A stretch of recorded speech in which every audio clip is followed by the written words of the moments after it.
Marcos Arrébola é autor de vários livros, o mais recente, Escritos Reunidos, dividido em duas partes, uma de contos e outra de poemas. Formado em língua portuguesa, o capixaba também traz, em sua obra, vários microcontos. Olá, seja bem-vindo a mais um programa Um Dedo de Prosa. É o nosso espaço aqui na TV Alice para falar sobre literatura.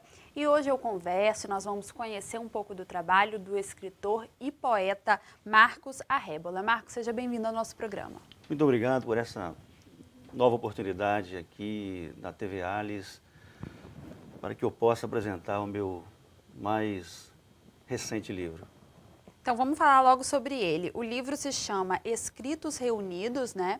Lançado recentemente no ano de 2016 e traz poemas e contos. Na verdade, já faz parte do seu repertório, digamos assim, de livros publicados, essa mistura, né, de trazer poemas e também trazer contos.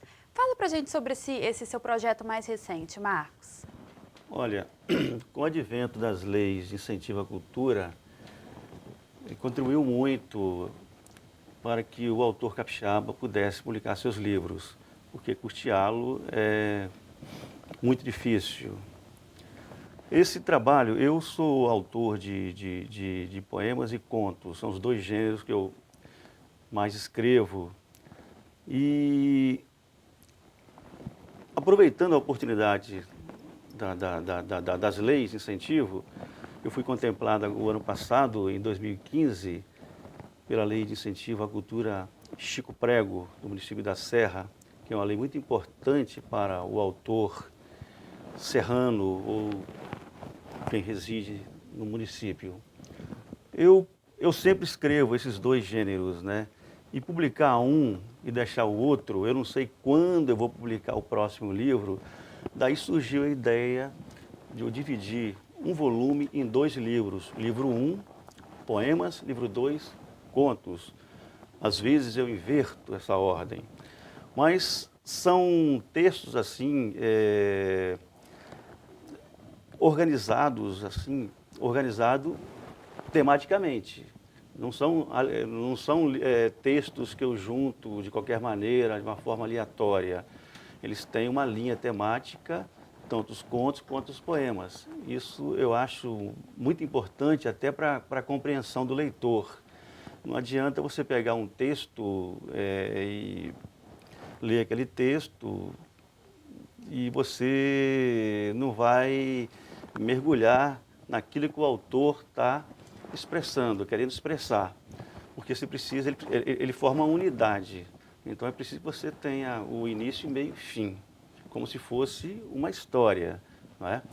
Então, os poemas, eles trazem uma temática, assim, um pouco de cunho filosófico. Eu costumo dizer que os meus textos, seja poema ou conto, eles mergulham no inferno e no céu, por vezes ao mesmo tempo. Não são textos enigmáticos, longe disso, acho que não é o papel da literatura, mas eu acho que o autor tem que fazer o leitor tropeçar um pouco, para que ele reflita um pouco ali.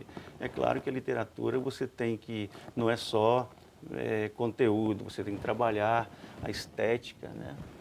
A estética, os recursos linguísticos e literários, que é muito importante para que isso se torne realmente arte literária. Senão fica apenas textos comuns do senso comum. Marcos, e esses textos, né, que você reuniu e incluiu nessa obra, eram textos já antigos ou são textos mais novos? Você já escreveu pensando no formato desse novo livro? Como é que foi isso? Inicialmente eu tinha a ideia de fazer, esse é meu quinto livro, Escritos Reunidos. Inclusive depois eu quero falar rapidamente sobre o primeiro, da forma que ele foi confeccionado.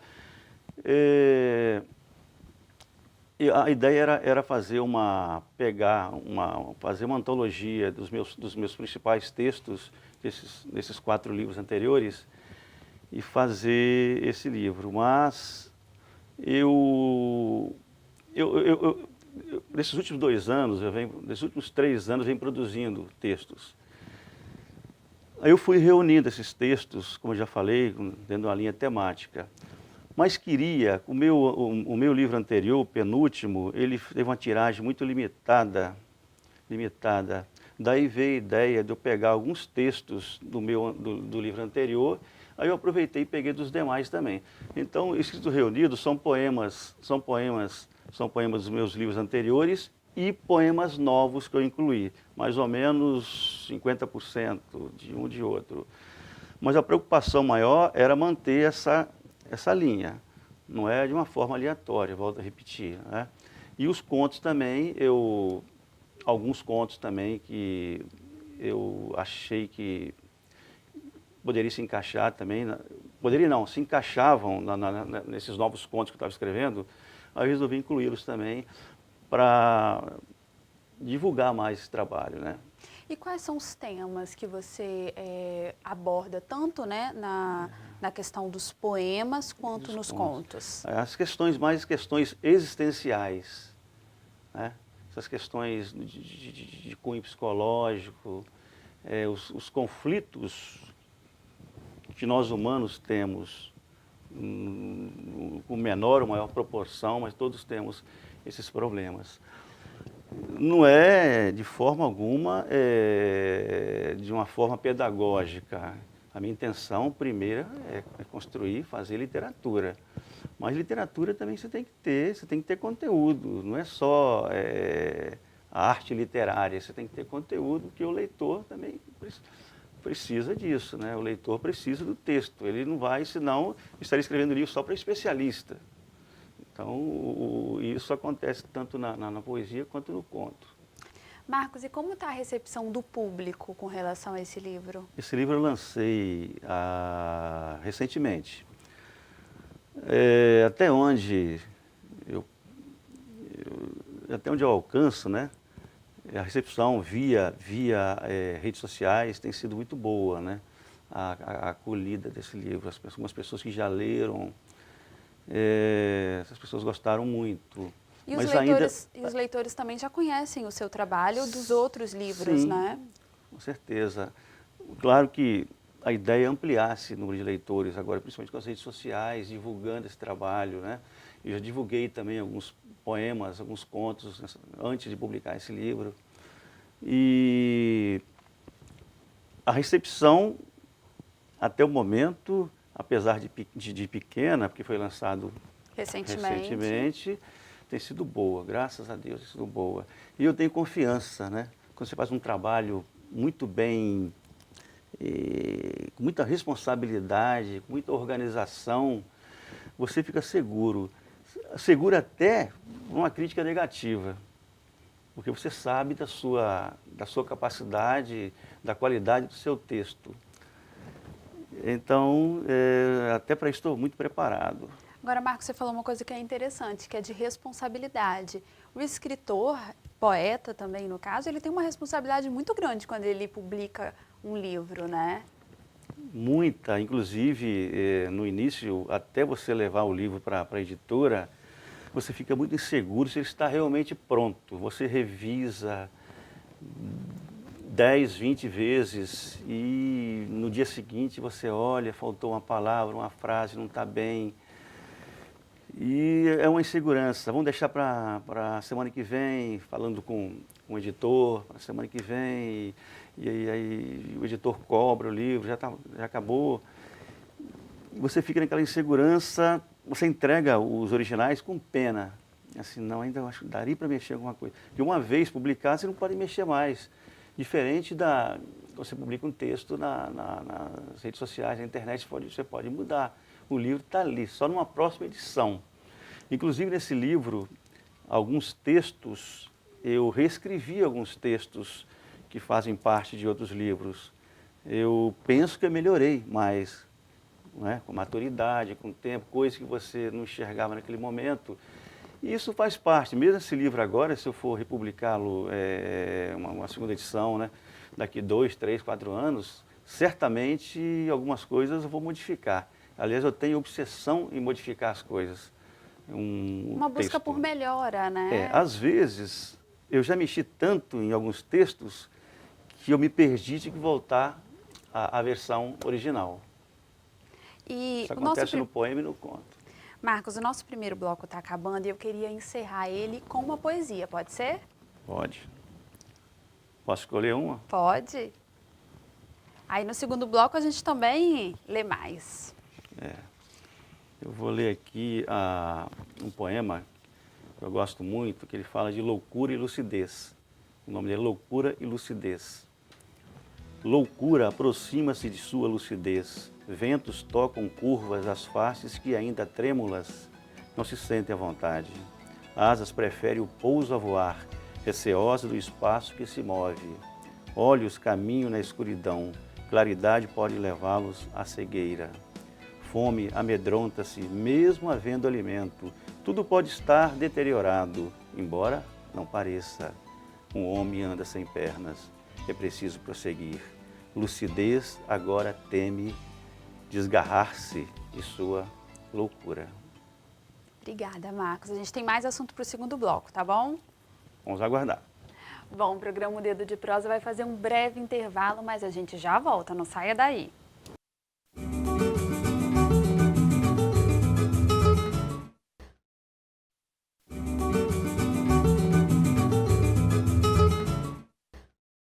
Estamos de volta com o segundo bloco do programa Um Dedo de Prosa. Hoje a gente conhece um pouco do trabalho do escritor e poeta Marcos Arrébola. Marcos, a gente já falou um pouco sobre sua obra mais recente, né? Que se chama Escritos Reunidos, desse ano, 2016, mas você tem um livro também de 2013, que está aqui também na nossa mesinha, que se chama Sentidos Olhos e Chico Prego diante de sua estátua. Também é um livro de poemas e contos, não é isso? Exatamente. Sentidos olhos, aliás, os olhos é um tema recorrente em minha obra. Eu tenho uma aproximação muito grande com essa metáfora dos olhos. Olhos e vozes. Tanto que meu primeiro livro é Vozes Reunidas, depois Outras Vozes, e agora Sentidos Olhos, e tanto no meu primeiro, segundo, toda a minha obra, a metáfora da voz e dos olhos, vozes e olhos, estão sempre presentes. Às vezes eu tenho até que me policiar em relação a isso. Eu estou escrevendo, daqui a pouco eu caio nessa metáfora dos olhos e das vozes. Então esse livro, Sentido dos Olhos, né, como o nome já diz, a temática, a metáfora predomina nesse livro, são os olhos, naturalmente, e o conto Chico Prego diante de sua estátua é uma homenagem que eu fiz ao grande líder da insurreição de Queimado, né? Queimado que houve no final do século XIX. E Chico Prego tem uma estátua de Chico Prego lá na Serra, uma estátua enorme lá.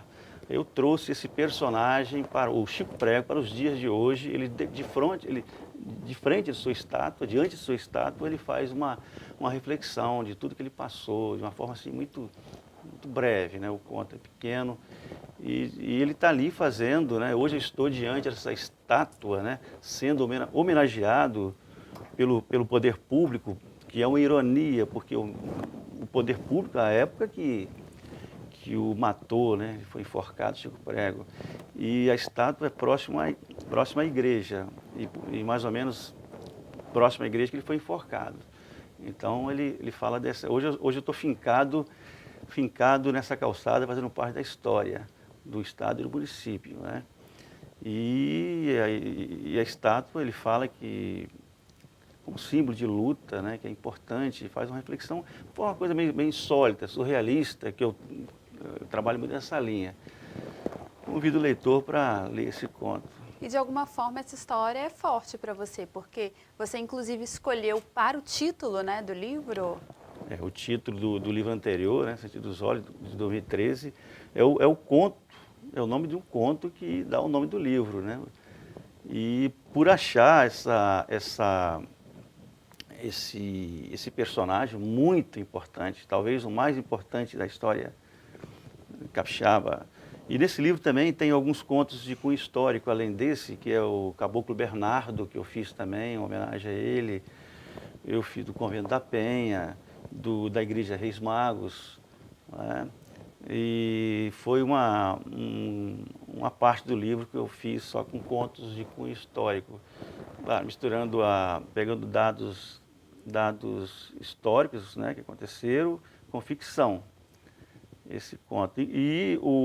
Esse novo livro, agora, nesse novo livro, felizmente, esse conto faz parte, na parte de contos, esse livro, na segunda parte, no segundo livro, né? O Chico Prego faz parte desse conto. Chico Prego e mais um conto histórico que eu botei também, que faz parte do Chico Prego diante de sua estátua. Eu queria que você contasse também um pouco da proposta dos microcontos, né? Que você também trouxe essa nova estrutura, vamos dizer assim, essa nova forma de escrever os contos, que são os microcontos. Conta pra gente um pouco dessa proposta. Os microcontos, eu tenho, por natureza, ser muito breve naquilo que eu escrevo.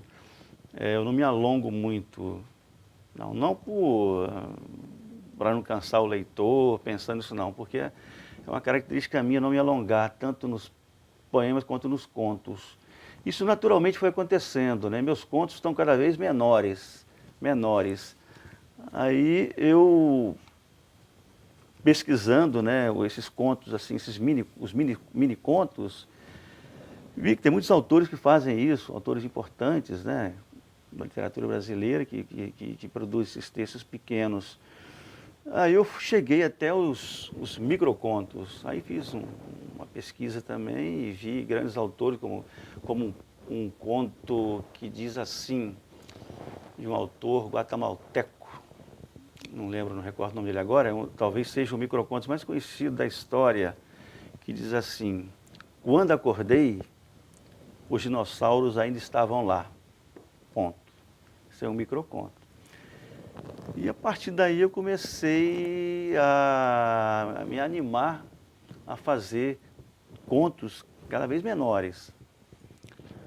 Aí nesse livro eu abri um capítulo só com o nome Contos Brevíssimos, que são contos que vão mais ou menos até 150 caracteres, incluindo a pontuação, né? Incluindo a pontuação. E é um desafio, o microconto, para o autor e instigante para o leitor, porque o microconto você já começa já na história e o desfecho é uma surpresa, né? É uma surpresa, impacta.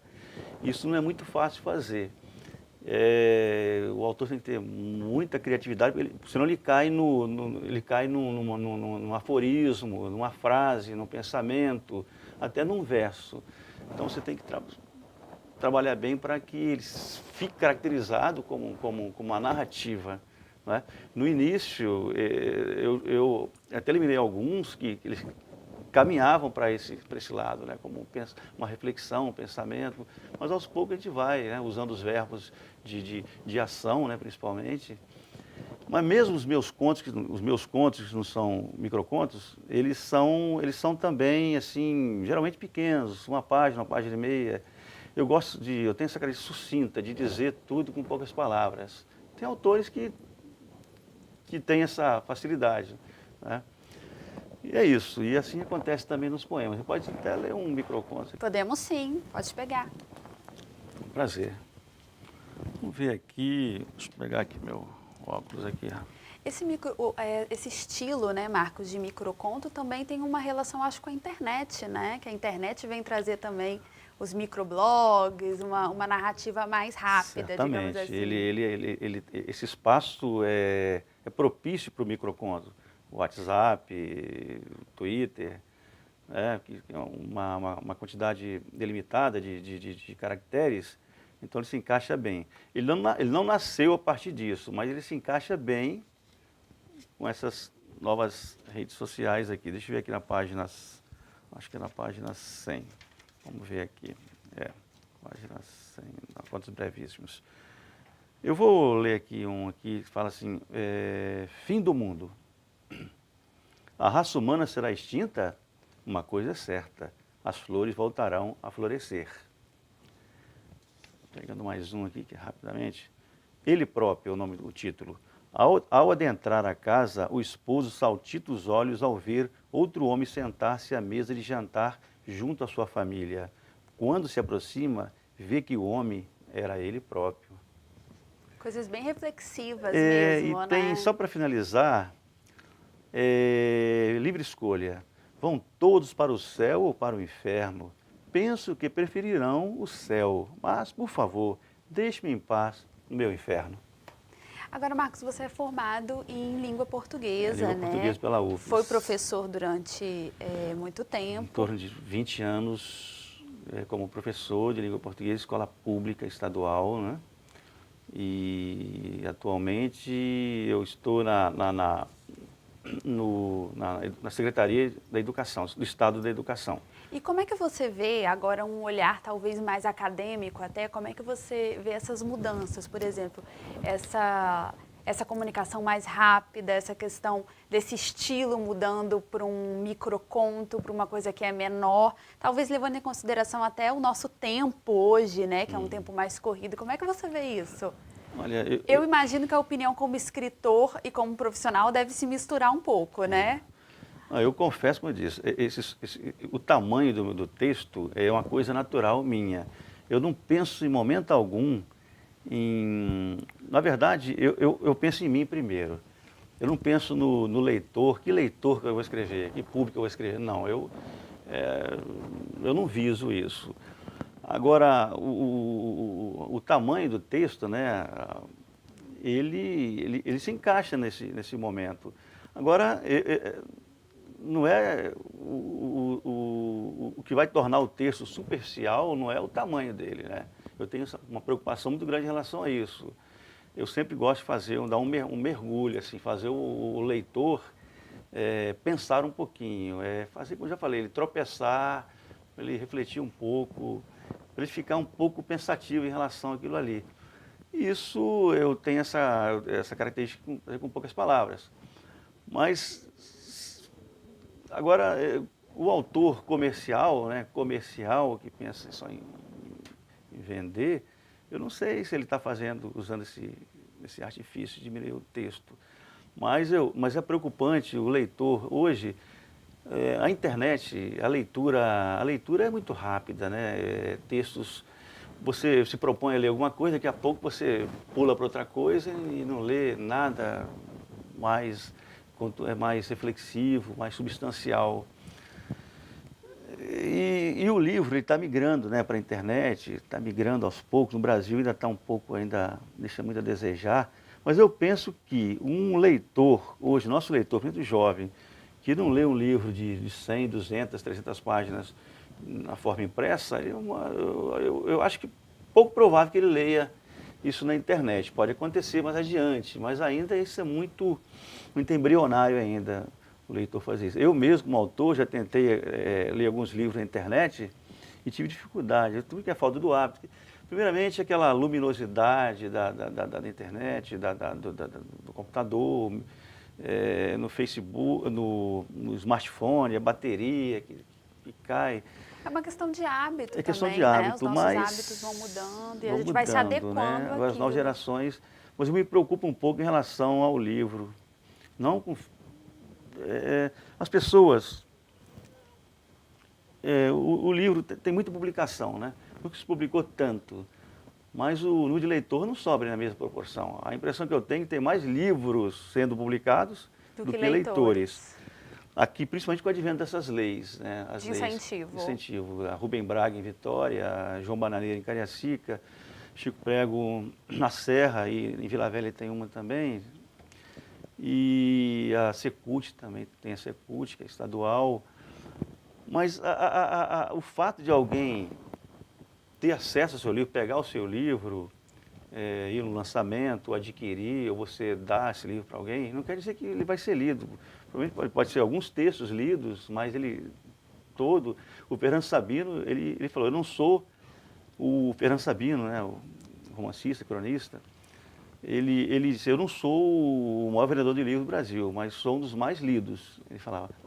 Aliás, corrigindo, eu não quero ser o autor que mais venda livro, mas sim mas um autor que seja lido. Marcos, o nosso programa infelizmente acabou o tempo, mas eu quero agradecer muito a sua presença aqui no programa Dedo de Prosa. Na verdade, é a segunda vez, né, que você vem aqui ao programa, então eu já deixo as portas sempre abertas para que você retorne com mais novidades, tá bom? Eu agradeço a você, Gabi, ao programa Dedo de Prosa, que é um espaço importantíssimo para a cultura capixaba, né? E no próximo livro, com certeza, estarei aqui para falar com vocês aqui. O programa Dedo de Prosa de hoje fica por aqui. Eu agradeço muito a sua companhia. Você pode sempre nos enviar sugestões. Nosso e-mail é tvalice.es@gmail.com. Obrigada pela companhia. Continue com a nossa programação aqui na TV Alice, o seu canal Cidadão.